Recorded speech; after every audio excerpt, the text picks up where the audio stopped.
Importance తెలియజేయడం కానీ దాని మూలంగా ఇవి సాధించడం జరిగింది.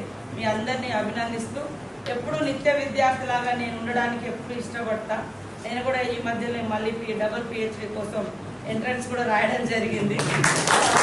అయిపోయింది డబుల్ పిహెచ్డి కోసం. సో కాబట్టి మనం నేర్చుకునేది ఎందుకంటే నలుగురికి జ్ఞానాన్ని పంచడం. మనం ఏం ఆస్తులు అంతస్తులు సంపాదించింది మనతోటి ఏది వస్తుంది ఏది రాదు ఏది పోదు అనేది తెలియదు. కానీ చదువు అనేది చాలా పెద్ద అసెట్. మనకు మనం నేర్పిన వాళ్ళు గొప్ప, మీరు టీచర్గానే ఉండొచ్చు కానీ మీ దగ్గర ఉన్న వాళ్ళు మీకంటే గొప్ప పొజిషన్లో కూడా రావచ్చు. వాళ్ళని చూసి మనం చాలా హ్యాపీగా ఫీల్ అవుతాం. ఈ స్టూడెంట్ నా స్టూడెంట్, నేను తీర్చిదిద్దిన స్టూడెంట్. అంతకంటే సాటిస్ఫాక్షన్ లైఫ్లో ఏముండదు. ఎవరం ఏం చేసినా తృప్తి కోసమే.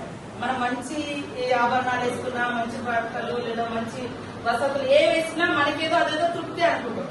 కానీ అన్నిటికంటే తృప్తి మనం తీర్చిదిద్దినటువంటి పిల్లలు లేదా మనం అనుకున్న ఒక టార్గెట్ రీచ్ అయినప్పుడు వచ్చే తృప్తి దేనిలో ఉండదు. అదే ప్రతి మనిషి కోరుకునేది తృప్తి, సంతృప్తి. సో ఆ సంతృప్తి అనేది మీకు స్టూడెంట్స్ ద్వారా తప్పకుండా వస్తుంది. కాబట్టి మీరు అందరూ కూడా బాగా నేర్చుకొని బాగా చెప్పాలని, పిల్లల్ని తీర్చిదిద్దాలని మనస్ఫూర్తిగా కోరుకుంటూ మీ అందరికీ శుభాకాంక్షలు.